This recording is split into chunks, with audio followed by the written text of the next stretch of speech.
Bienvenidos a la Agenda Económica PM de este miércoles acá en CNN Chile. En lo que queda del año hay dos temas con gran incertidumbre.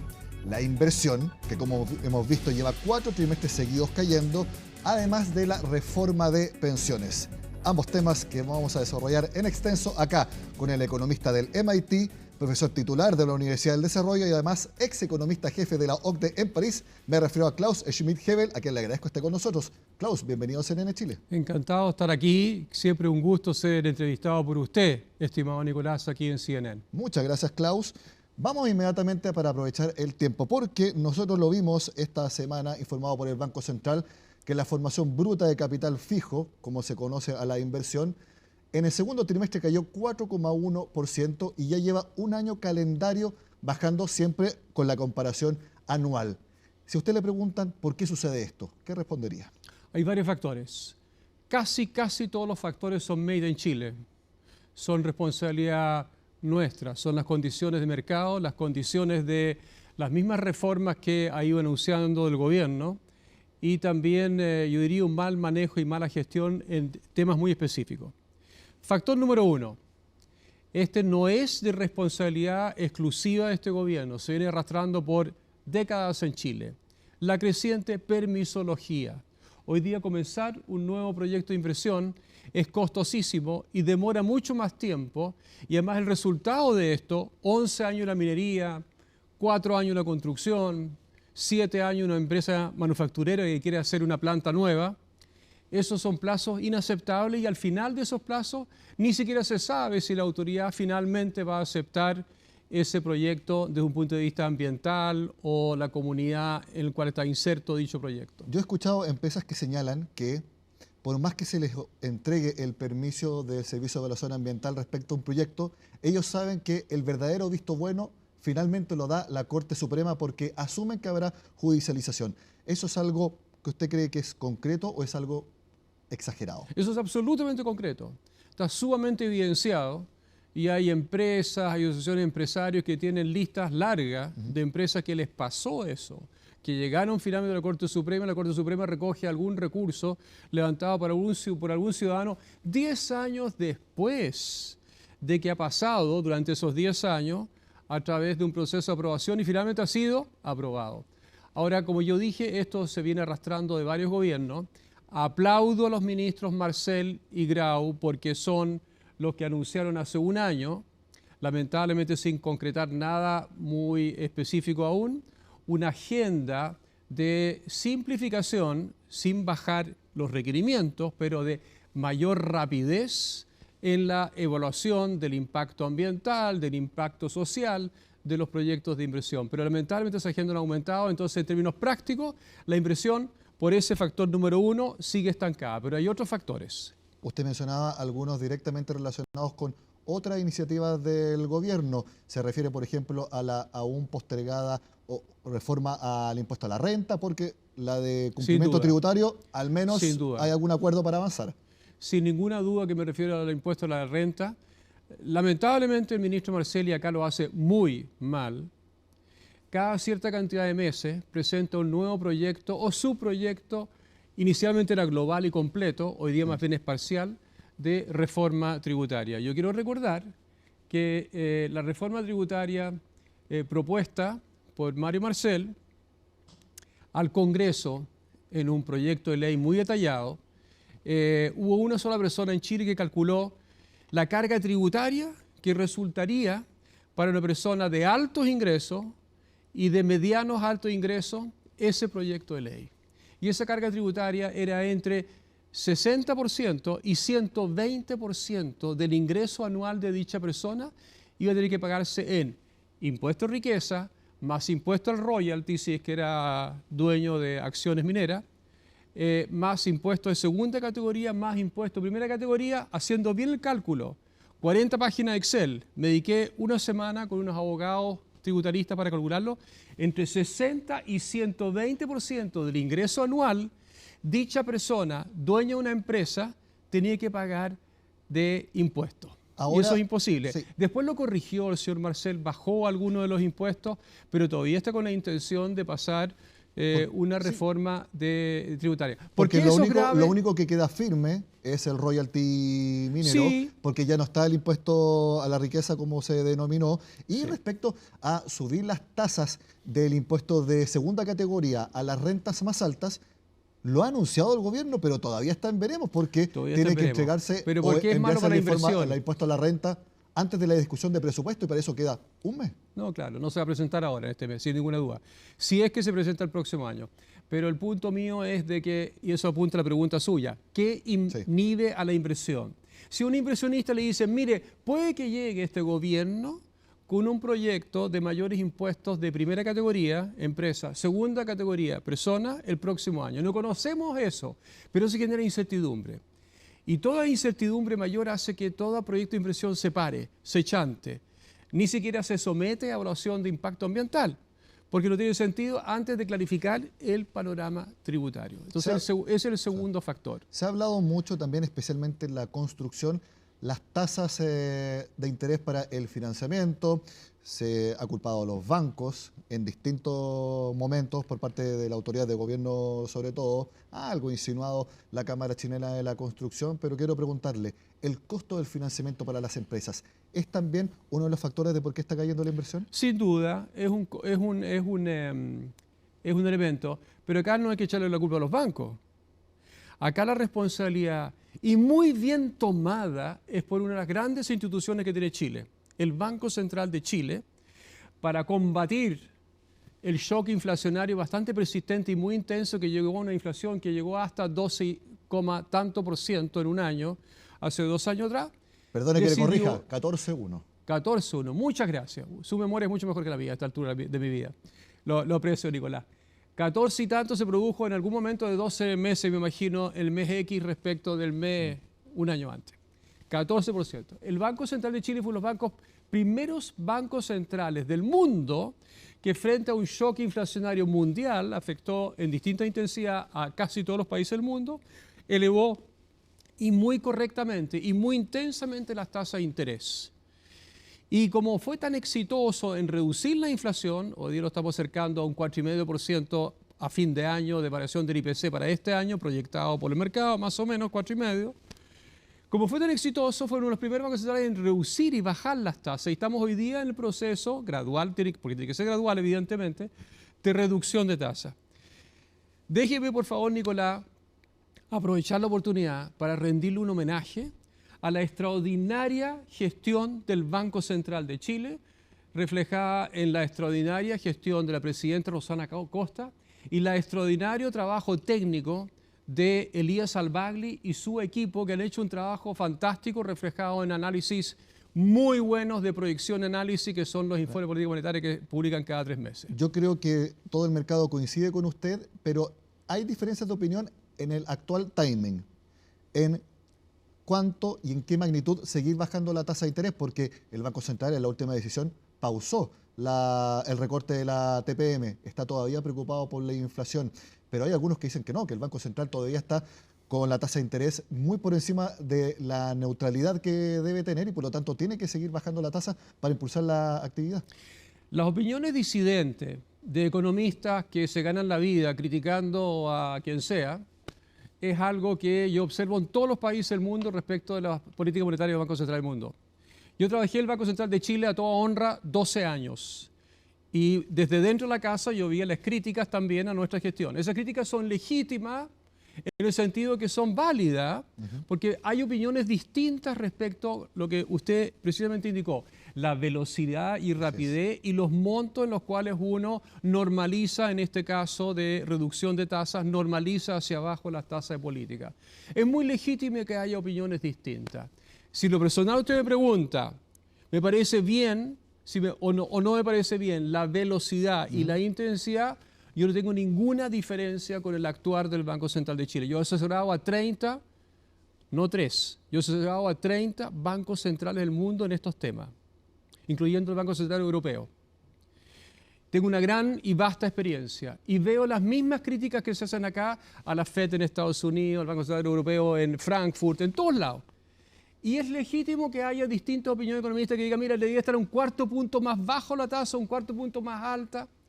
Eso es normal. Entonces, que haya diferencias de opinión me parece normal. Y sobre eso no tengo ningún comentario. Ya que mencionó la Fed, que es la Reserva Federal de Estados Unidos, esta semana es la reunión de Jackson Hole en el estado de Wyoming, donde se reúnen todos los gobernadores de la Fed, donde se invita a distintos banqueros centrales, los líderes de los entes emisores. Rosana Costa, por ejemplo, debe estar viajando en estos momentos hacia Estados Unidos, o si es que está allá, porque la gran pregunta del mercado es no si debe o no bajar la tasa la Reserva Federal, sino que cuándo. Y la apuesta es que lo haga en septiembre en torno a 50 puntos base. Le quiero preguntar si la Fed debe tomar esa decisión y si toma esa decisión puede ser también un impulso para toda la actividad económica mundial, incluido Chile, y así también impulsar la inversión. Muy concreto y muy al callo mi respuesta. Yo coincido con la apreciación de mercado. En las condiciones actuales, que pueden cambiar el próximo mes si hay nuevas sorpresas, pero leyendo las condiciones macroeconómicas actuales de Estados Unidos, en primer lugar, que es para quien hace la política monetaria la Fed, no la hace para el resto del mundo, la hace para Estados Unidos. Dadas las condiciones de una actividad que está creciendo más lentamente, pero crece positivamente, no se prevé una recesión futura, pero un crecimiento menor, dado el éxito de bajar la tasa de inflación a un rango entre 2,9 y 3,1% en el último mes respecto de 12 meses antes, y dependiendo del indicador que usted toma, lo correcto sería efectivamente bajar la tasa en 3 oportunidades, en las reuniones de septiembre, de noviembre y de diciembre. Si septiembre van a ser 50 puntos base o 25 puntos base, no me la juego. Pero yo coincido con el mercado que va a ser probablemente un total de 75 puntos bases en 3 bajas y eventualmente 100 puntos bases también en tres sesiones de la Fed en los 3 meses indicados. Bueno, uno de los Ahora, índices, perdón, una sí. nota a pie de página, si me permite. ¿Sí? Jackson Hole es una reunión fantástica. Y es realmente un privilegio participar en ella. Yo participé el año 2009 como economista jefe de la OECD de París, me invitaron a Jackson Hole. Y volví el 2010 a comentar un paper sobre política fiscal americana saliendo de la gran crisis financiera global. Es un placer académico y es un placer de conversar con los presidentes de los bancos centrales del mundo. Sí, yo no sé cuántos bancos centrales son invitados, pero el hecho de que Chile esté siempre invitado es un reflejo del reconocimiento mundial que hay sobre nuestra institución. Yo diría que sí. Yo diría que sí. Eso tiene que ver también con el hecho que Chile, el Banco Central de Chile, también es miembro del comité principal de banqueros centrales, que no son muchos países, deben ser 30, del Banco Internacional de Pagos en Ginebra, en Suiza, perdón, en Basilea. Y por tanto, también por esa condición Chile es invitado. Por tamaño quizás no, hay un montón de economías del tamaño de la chilena o incluso algunas mayores, ¿no es cierto?, que ciertamente no están invitadas. Pero le digo, Nicolás, asiste Perú, Argentina, Colombia, México, Chile y quizás algún otro país de América Latina, no muchos más. Y después algunos africanos, algunos asiáticos y por supuesto casi todos los europeos, Nueva Zelanda, Australia, Japón. Bueno, una señal de que el mercado también cree que la Reserva Federal va a bajar la tasa de interés en septiembre es que el dólar ha caído bastante. De hecho, está en torno a 915 pesos con el cierre de este miércoles. En el mercado también analizan esa decisión y al regreso de esta pausa seguimos acá en Agenda Económica. Sin duda, la atención se la ha llevado la política monetaria de los bancos centrales del mundo, en donde pasamos de conocer restricciones en el Banco Central de Japón y el efecto carry trade propio que esto señaló, que vino a impulsar un tono pesimista sobre la renta variable y los commodities en general. El cobre ha experimentado cambios estructurados por dificultades en la cadena de abastecimiento de algunos países relevantes en la adquisición del metal, mientras que en Estados Unidos la trayectoria de los fondos federales parece comenzar un declive en la tabla de gráficos a partir de septiembre. La tendencia para el cruce continúa siendo alcista, escenario que podría ponerse en riesgo si se llegan a perder los 880 pesos por dólar. A corto plazo, el escenario es más pesimista al encontrar clara resistencia en torno a los 960 pesos por dólar, por lo que los vendedores podrían continuar dominando bajo el nivel mencionado. Seguimos en Agenda Económica hablando con el economista Klaus Schmidt-Hebel. La reforma de pensiones está en un terreno bastante incierto, pero quiero preguntarle a usted, ¿habrá reforma de pensiones en esta administración? Hagamos un poquito de historia, Nicolás. Estaba en terreno incierto y lo estuvo desde el primer día, desde el programa del presidente Boric hasta el primer intento, que fue un intento completamente fallido y muy, muy malo en cuanto al contenido, que hicieron los ministros Marcel y Jara, de proponer un cambio radical, refundacional, básicamente de un sistema de reparto y una destrucción del sector del ahorro voluntario, ¿no es cierto?, manejado por las AFP. Esto ha ido mutando y hoy día el proyecto de pensiones, al menos en los principios que envió el gobierno hace unas 3 semanas atrás al Congreso, tiene algunos componentes muy pocos rescatables. ¿Cómo cuáles? Uno, el 6%. Finalmente, el gobierno se ha convencido. También estuvo el 2022 este elemento, eso no es distinto, pero de que uno de los problemas principales es que ahorramos en forma obligatoria muy poco los chilenos. Y con tasas de rentabilidad normales en el mundo, como de 4 o 5% real anual, ¿no es cierto?, jamás vamos a poder buenas tasas de reemplazo autofinanciadas con nuestros aportes obligatorios. Y por tanto hay que subir la tasa de contribución del 10% al 16%, el número que maneja el gobierno. ¿Y la composición de ese 6%? La composición estamos mal, porque la composición algo pasaría a ello en torno a 2,2%, en torno a 3%, dependiendo del día que amanezca el ministro, ¿no es cierto?, iría a ahorros obligatorios manejados por entes privados, pero no necesariamente las AFP, en el proyecto de ley, lamentablemente. Y el otro iría a un esquema de redistribución de género o seguro de supervivencia de cuarta edad, pasados los 80 años, con aportes a ese seguro, para los que cumplen más allá ya no alcance, ¿no es cierto?, lo que han ahorrado previamente, y o un sistema de reparto disimulado con un esquema de préstamo que le hacen los trabajadores con un punto adicional, 1,5 puntos adicional. Se está discutiendo estos días en el Congreso. Sí, incluso se ha hablado de 2 puntos y que en esta polémica minuta que hizo la Asociación de FP la comparan a las cuentas nacionales que estuvo en la primera versión de la reforma de pensiones. Yo sería más radical, yo lo comparo con un sistema de reparto, porque ese préstamo que se define como temporario por algunas décadas, no me cabe la menor duda, esa es la historia de los sistemas de reparto del mundo, que empiezan así, pero termina como un sistema de reparto permanente. ¿Qué significa el reparto? Simplemente de que todos los trabajadores pagamos y hacemos contribuciones que luego se reparten entre los jubilados actuales o algunos jubilados futuros también. Entonces, a juicio suyo, el 6% que se está proponiendo ahora es 3 a cuentas individuales, 1 a compensar la sobrevida de las mujeres y 2 a reparto. Algo así, algo así. Y se está negociando. Lo que estaba escrito en esos términos hace 3 semanas, en los principios que envió el gobierno al Congreso, hoy día es sujeto de negociación a puerta cerrada entre los integrantes de las comisiones de trabajo de la Cámara y de Hacienda. Hay quienes plantean que... Y el gobierno. Hay quienes plantean que puede ser con esa fórmula o una similar, pero que hay que aprobar una reforma de pensiones para no eternizar un tema. ¿Qué le parece a usted? El tema está eternizado desde que Mario Marcel hizo un estupendo trabajo como presidente de la comisión, un poco autorreferente el nombre, pero la comisión Marcel del año 2006 que llamó la presidenta Bachelet. El tema está sobre la mesa entonces. Esa comisión propuso, está eternizado por tanto, ¿por cuánto? 18 años, lo estamos discutiendo en Chile. Y Marcel y compañía, los integrantes de esa comisión, hicieron un trabajo estupendo, impecable, que se transformó en una fortificación del pilar solidario. Que ahora deriva en la PGU. En la PGU, muy bien, pero el problema es que también propuso 2 cosas que la presidenta Bachelet rechazó de plano. Aumentar la tasa de contribución, y en ese momento yo creo que propuso 3 puntos, al 13, al 14, algo así, y elevar y equiparar la edad de jubilación de las mujeres a los hombres a 65 años.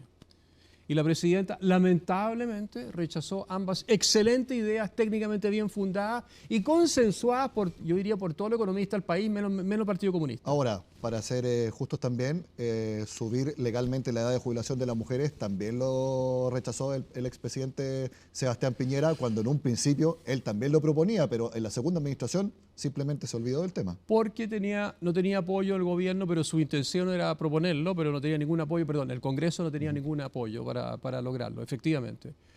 La presidenta de Chile hubiese tenido apoyo, esa es la gran diferencia. El 2006, 2007, cuando pasó las leyes del Pilar Solidario, ellos hubiesen tenido apoyo para aumentar. Esto se hace gradualmente, no se hace de un día para otro. Y ojo, muy importante, Nicolás, la OECD tiene 38 países miembros, más menos uno, porque cada año se agrega uno. 38 países miembros, 8 países en desarrollo, incluido Chile, unas 30 naciones que son desarrolladas. Las 30 naciones desarrolladas tienen 20, más o menos, tienen sistemas mixtos, unas 7 tienen sistemas de capitalización individual y unas 3 un reparto puro. Más o menos eso es la cosa. Todas ellas, o la gran mayoría, yo diría las 30 naciones desarrolladas, unas 25 han subido la edad de jubilación después de largas discusiones en el Congreso. No todos lo han logrado. Por ejemplo, Macron le hizo una revolución en las calles, las chaquetas amarillas que se oponían a esto. Pero los otros países de la OECD, en un 90% han aumentado la edad de jubilación y han incrementado cuando es necesario, ya sea para el reparto o para la capitalización, han aumentado las tasas de contribuciones. Nos pasamos 28 años en Chile discutiendo, perdón, no tanto, 18 años en Chile discutiendo eso. La OECD en 27, 28 países de 30, 31 lo han hecho, ya lo han hecho. Ha sido duro, discusión larga, sí, pero no 18 años.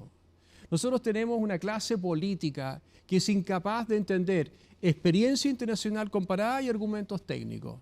Tienen ciertos prejuicios, se mueven por ciertos grupos de presión, pero no toman las decisiones correctas. Y estas son dos decisiones correctísimas que hay que tomar. A juicio suyo, ¿es un prejuicio separar la industria respecto de la administración de las cuentas de ahorro con respecto a la gestión de inversión? Es un prejuicio completo. Acá toda la gente técnica, desde el Partido Socialista hasta los republicanos y los independientes técnicos, hemos leído, yo no he hecho ningún estudio, pero he leído lo de mis colegas, que analizan si hay economías de escala o economías de ámbito que justificarían, número uno, separar las funciones. Y no hay habría pérdidas de eficiencia si separan las funciones. No habría ninguna ganancia en eficiencia por separar las funciones. No habría ganancias por mayor especialización, por hacer solamente impresiones y no hacer las otras 21 o 22 tareas que hacen las AFP hoy día en su relación de manejo de cuentas, relaciones con los afiliados, los cotizantes, etcétera, etcétera. En esto hay un consenso técnico absoluto. No sé por qué se empecinan los ministros Jaras y Marcel en insistir esa separación. Y por tanto también me parece una muy mala idea. Responde también a que, y esto es un dato de la causa, que en distintas encuestas de opinión las AFP son impopulares, independientes si son razones justas o no, pero de que la gente en verdad no quieren a la AFP, no es algo que les produzca mucho cariño. ¿Respondería a eso? Claro, no están clasificadas como los Carabineros de Chile, que tienen un 85% de rechazo.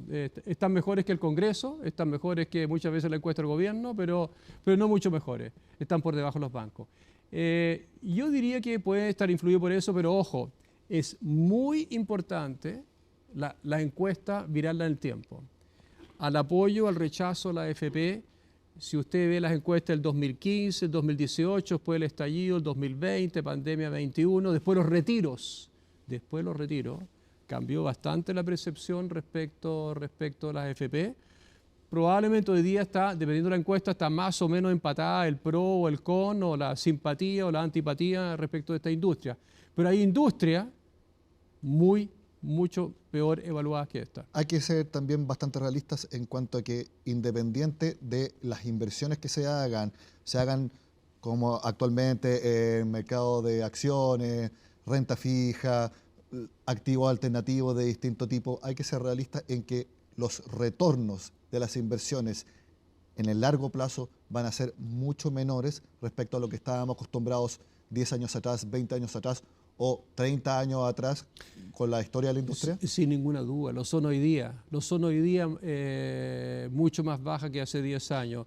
Chile tuvo una época de oro en crecimiento y una época de oro en retorno al capital entre el año 1986 y más o menos el año 2000.